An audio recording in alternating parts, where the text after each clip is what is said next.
Assalamualaikum warahmatullahi wabarakatuh. Halo, aku Dewina. Di sini aku mau mencoba membuat video tentang tutorial docking antara ligan dan reseptor untuk mencari kandidat obat baru. Langsung saja ya. Di sini aplikasi yang kalian perlu siapkan cukup dua saja. Yang pertama ada Discovery Studio Visualizer, dan yang kedua ada Autodoc Tools. Nah, di sini aku mau mencontohkan akan mendocking mencari kandidat obat baru demam tifoid. Dengan senyawanya itu dari lempuyang wangi atau Zingiber aromaticum, dan reseptornya DNA girasa subunit B, kode PDB ID-nya itu 6J90. Langkah yang pertama yang harus kita lakukan, kita membuat folder terlebih dahulu untuk menyimpan ligan, reseptor, dan kebutuhan file lainnya untuk docking. Di sini teman-teman bisa langsung menyimpannya di local disk C saja, di users, kemudian user.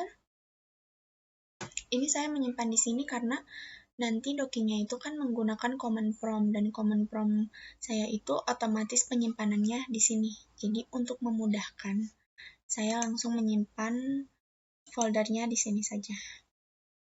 Nah, kita bikin folder dulu, dinamainnya ini saja, docking demam tifoid. Namanya bebas ya, sesuai kebutuhan teman-teman.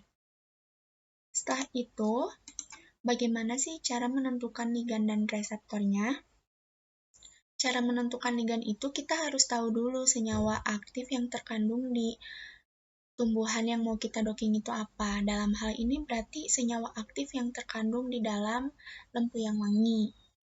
Dan untuk reseptornya itu bisa dilakukan dengan cara studi literatur melalui Google Scholar atau website lainnya terkait jurnal-jurnal penelitian yang sudah membahas docking yang menggunakan reseptor untuk menghambat kinerja Salmonella typhi yang diduga dapat menyebabkan terjangkitnya penyakit demam tifoid.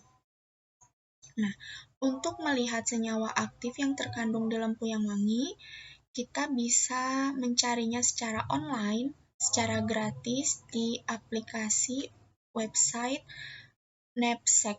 Nah, kita bisa buka Google Chrome.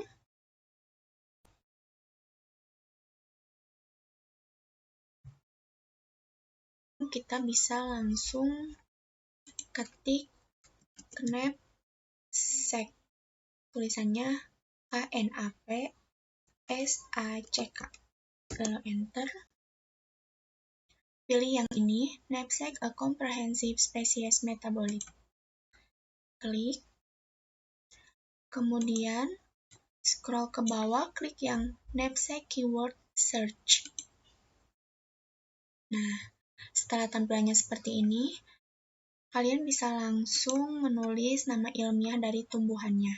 Di sini contohnya lempuyang wangi, nama ilmiahnya itu Zingiber aromaticum. Zingiber aromaticum. Klik list. Nah, ini merupakan senyawa aktif yang terkandung di dalam Zingiber aromaticum. Dan senyawa aktif ini berarti bertindak sebagai ligannya. Sebagai contohnya, saya akan mengambil senyawa isokaemferit sebagai ligan senyawa ujinya.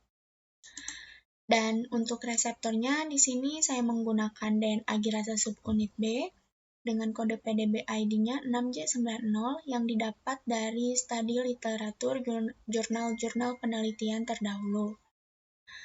Lalu, langkah selanjutnya yang kita lakukan adalah mendownload berkas ligan dan reseptor. Yang pertama, kita download dulu berkas ligannya di aplikasi PubChem, website PubChem. Ini bisa diakses secara gratis ya, yang ini, pubchem.ncbi.nlm.nih.gov. Lalu kita masukkan nama senyawa tadi, isokaemferit. enter. Kita pilih yang ini.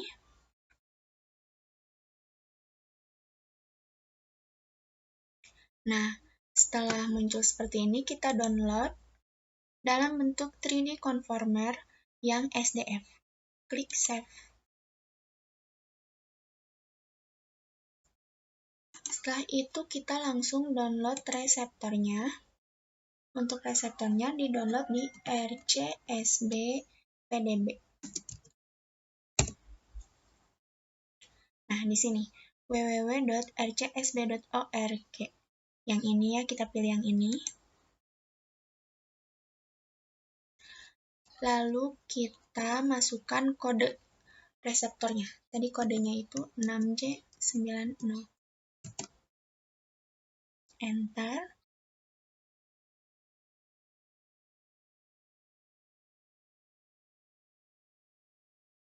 Nah, ini muncul ya, 6J90 itu merupakan kristal struktur dari DNA girase subunit B. Di sini kita lihat organismenya sudah sesuai, yaitu Salmonella enterica subspesies Enterica serovar tipi. Kemudian kita download files dalam bentuk PDB format.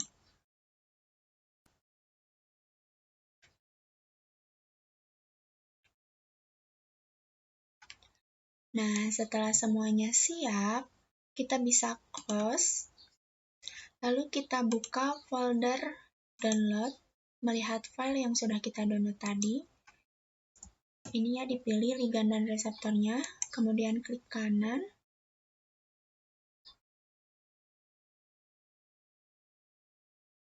Kemudian cut, kita pindahkan ke file yang sudah kita buat tadi ini.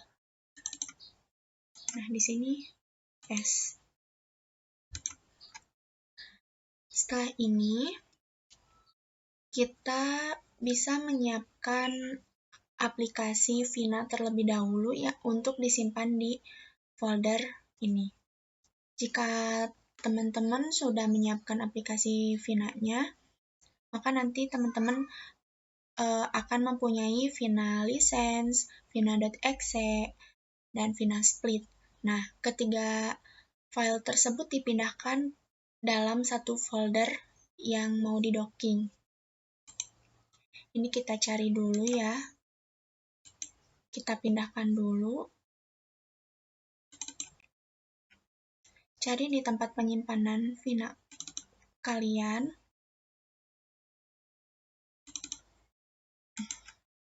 Aku simpannya di sini.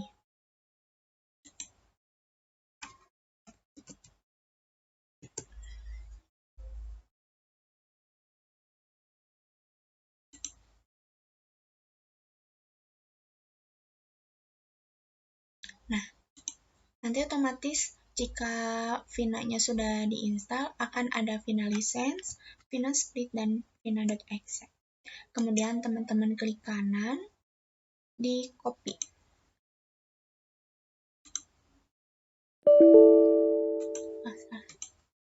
Di copy, dipindahkan ke folder yang udah teman-teman buat. Nah, di sini ya. Paste. Nah, sudah siap. Lalu, sekarang kita bisa melakukan preparasi ligandnya terlebih dahulu. Kita buka ligandnya itu yang ini ya. Klik kiri 2 kali.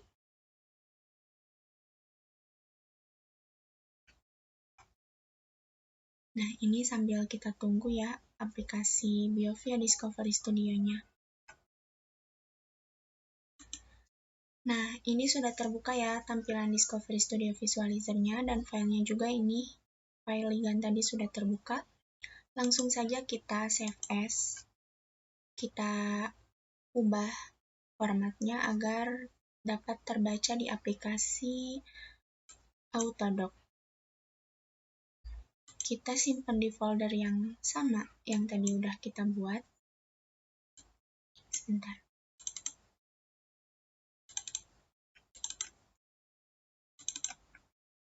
Di sini kita namakan ligand.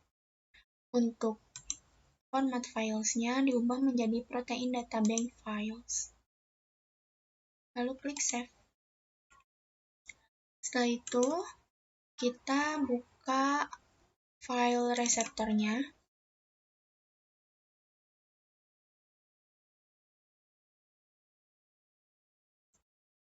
Nah, ini sudah terlihat ya reseptornya. Di sini dapat kita lihat bahwa reseptornya itu masih ada molekul air yang titik-titik ini, titik-titik merah ini ya, dan native ligannya yang menempel. Ini native ligannya, ini native ligannya, ini native ligannya. Nah, kita harus menghilangkan molekul air dan native ligannya. Tahap preparasi reseptor ini dilakukan supaya kita mendapatkan struktur protein target yang tanpa native ligan agar tersedia ruang untuk proses docking selanjutnya. Penghilangan molekul airnya itu tujuannya untuk menyisakan asam amino pada protein target sehingga ketika proses docking hanya senyawa uji dengan asam amino yang berinteraksi. Molekul air tersebut harus dihilangkan untuk memaksimalkan interaksi antara senyawa uji dengan protein target. Nah, cara menghilangkannya, kita bisa klik script, kemudian selection, select water molecules,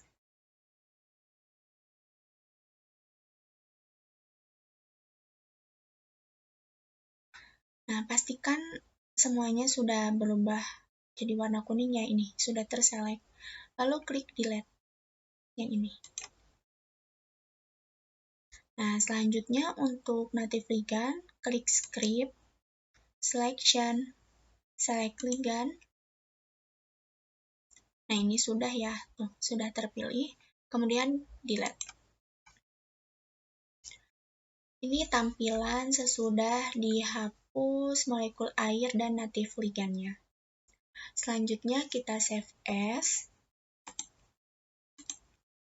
Simpan di folder yang sama dengan format protein data bank files dan namainnya reseptor. Sudah. Untuk di aplikasi Discovery Studio Visualizer sudah selesai. Kita lanjut ke Autodoc Tools. Bisa di close dulu. Kita ke Autodoc Tools.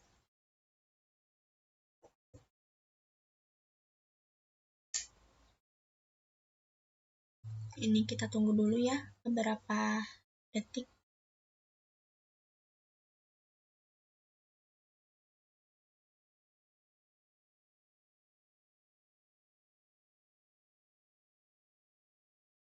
Nah, ini tampilan Autodoc Tools-nya yang sudah terbuka. Selanjutnya kita masukkan ligandnya dengan cara klik ligand, input, open,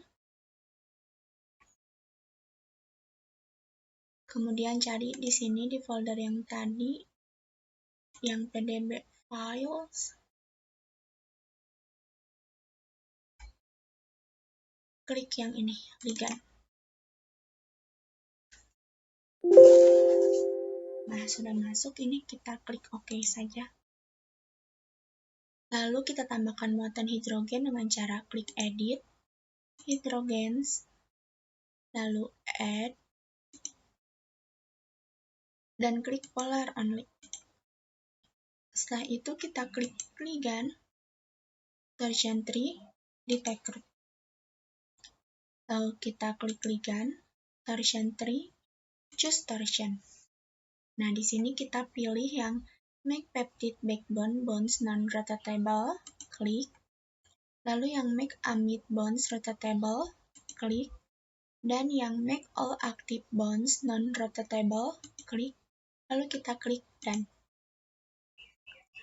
Setelah itu, kita save as dengan cara klik ligand, output, save as PDB kita.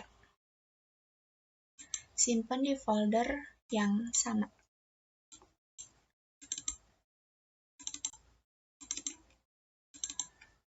Di sini, ligand, save. Setelah itu kita hilangkan dulu dengan cara klik lingkaran merah ini. Lalu kita masukkan reseptornya dengan klik grid, makromolekul, lalu open. Di sini file of type-nya all files dulu ya, biar kebaca semua. Di sini kita pakai yang reseptor.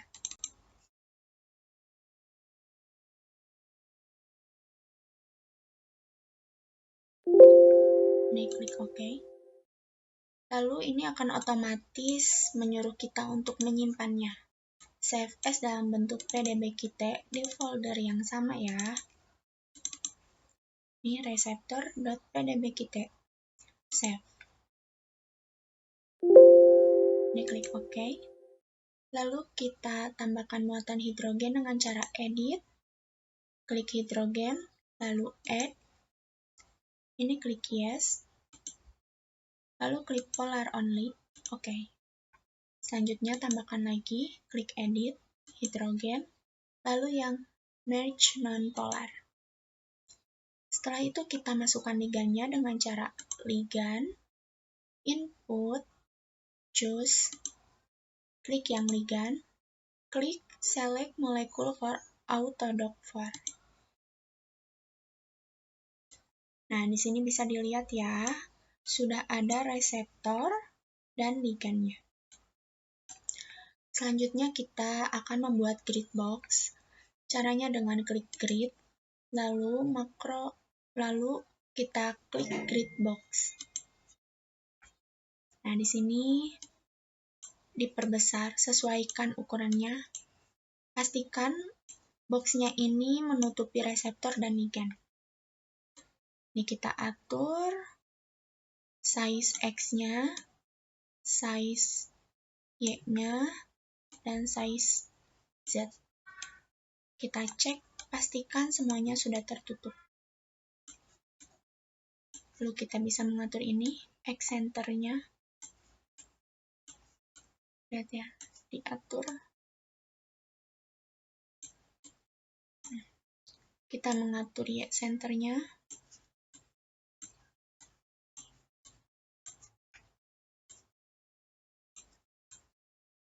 Y center.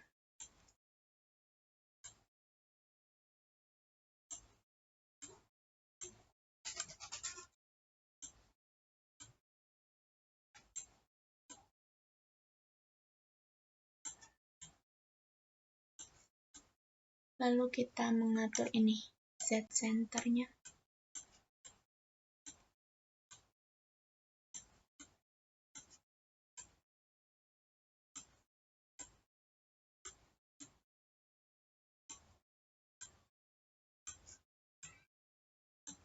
Pastikan semuanya sudah tertutup.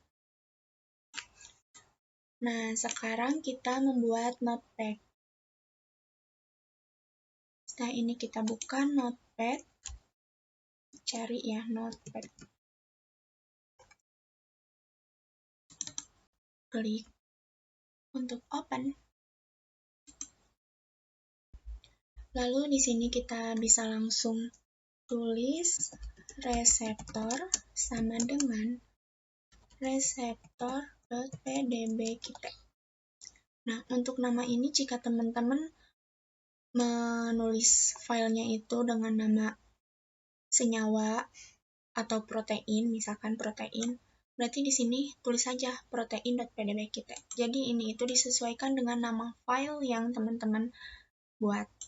Namun di sini aku nyaranin untuk namainnya reseptor supaya lebih mudah mengingat membedakan antara ligan dan reseptornya. Selanjutnya enter.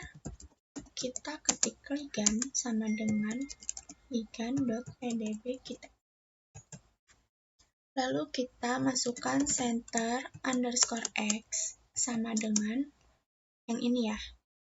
Yang ini nih. Minus 14.087, enter. Center Y sama dengan 27.022. Center Z sama dengan 35.556. Lalu kita masukkan size X sama dengan 64. Size Y sama dengan 88. Size underscore Z sama dengan 80.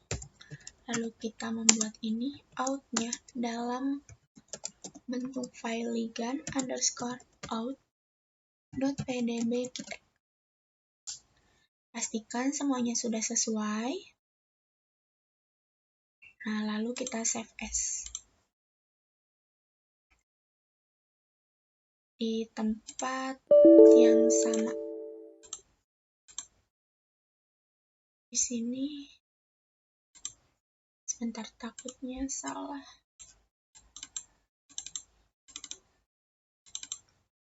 Namainnya config.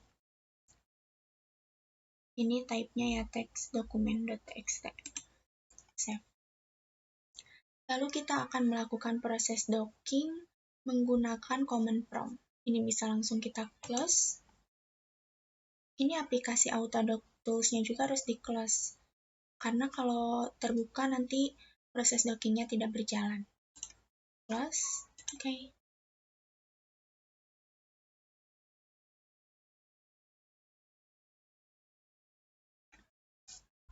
Selanjutnya kita buka command prompt.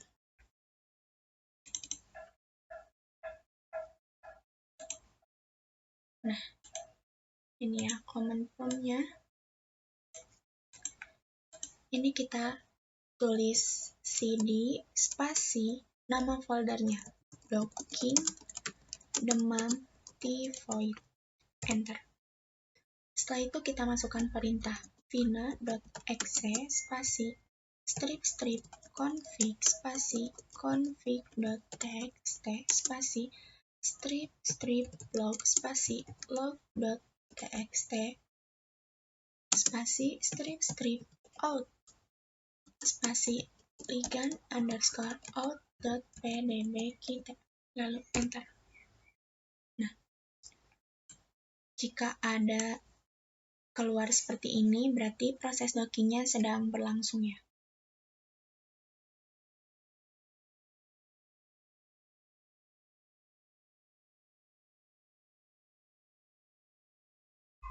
Nah, ini merupakan hasil dockingnya. Dapat kalian lihat ya, di sini ada nilai binding affinity, lalu nilai RMSD-nya itu ada dua, RMSD lower bound dan RMSD upper bound. Nah, kalian bisa mencari dulu teorinya agar kalian bisa menafsirkan arti dari angka-angka berikut ini. Angka ini RMSD-nya 0,00, berarti artinya senyawa yang kita docking ini bisa dijadikan sebagai kandidat obat demam tifoid ya. Dan ini merupakan konformasinya, ada konformasi 1, 2, sampai 9. Teman-teman bisa mencari teori-teori yang berkaitan dengan interpretasi dari hasil docking ini. Lalu kita akan membuat visualisasi 3 dimensi dan 2 dimensinya menggunakan aplikasi BioVia Discovery Studio Visualizer ya.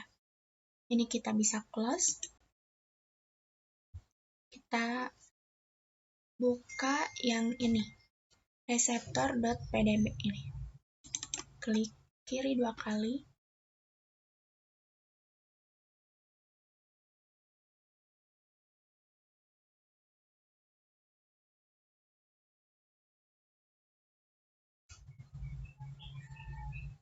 Nah, lalu kita klik file, open, kita masukkan juga, kita buka juga ini ligan_out-nya.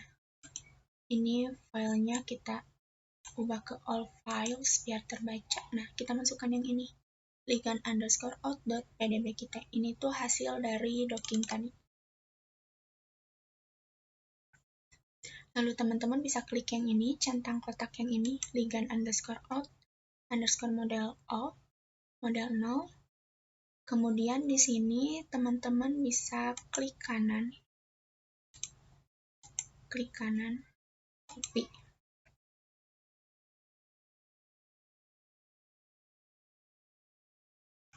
Nah, disalin ke sini, di paste ya. Kemudian di drag ya ininya ke reseptor.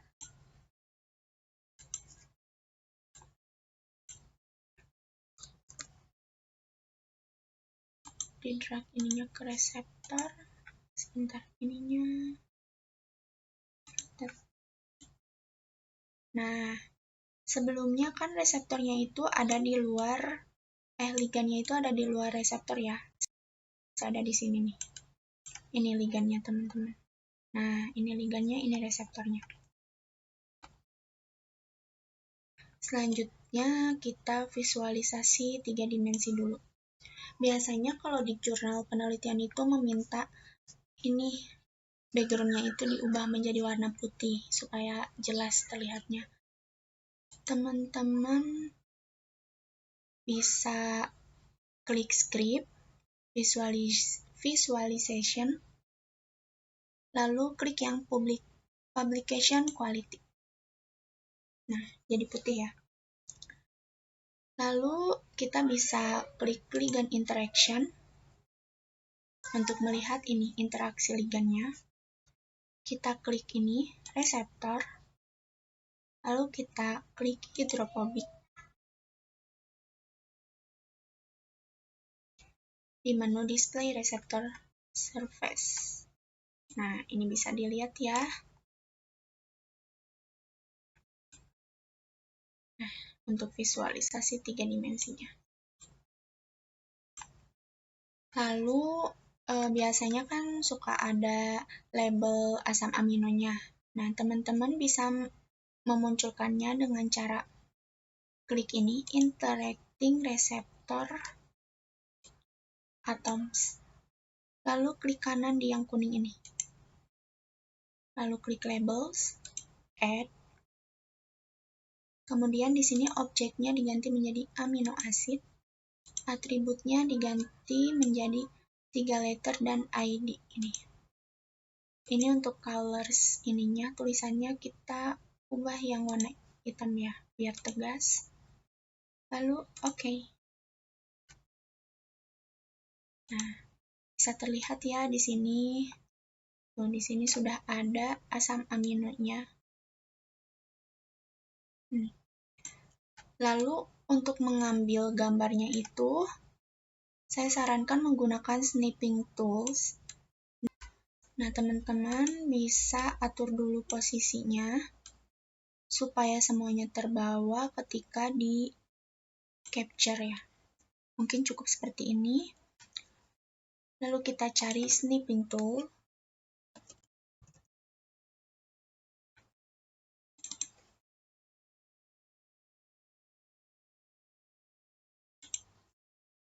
Nah, di sini klik new. Lalu kita drag di ini, di tempat yang mau kita screenshot. Nah, seperti ini. Tinggal kita save as ya, simpan di folder yang sama. Namanya visualisasi 3D. Enter. Nah, untuk ini sudah selesai ya. Kita visualisasi 2 dimensinya, langsung klik yang ini saja. Show 2 dimensi diagram. Nah, ini tampilan visualisasi 2 dimensinya. Bisa dilihat ini ada residunya ya. Dan ini juga biasanya digunakan dilampirkan di jurnal penelitian atau skripsi teman-teman. Nanti bisa dilihat ada kesamaan tidak antara residu senyawa ujinya atau antara residu ligannya dengan residu senyawa pembanding seperti itu. Karena kan biasanya kalau mendocking itu dibandingkan kan dengan senyawa pembandingnya, biasanya dibandingkan dengan antibiotik pembandingnya atau obat pembandingnya gitu. Lalu kita capture juga menggunakan snipping tool. Sama ya caranya seperti tadi, klik new. Nah, di sini. Lalu save as. Diberi nama visualisasi 2 dimensi. Enter. Nah, sudah. Kita bisa close. Ini kita bisa close. Lalu untuk ini kita bisa save as di folder yang sama dengan format Discovery Studio Files. Folder yang sama, sebentar.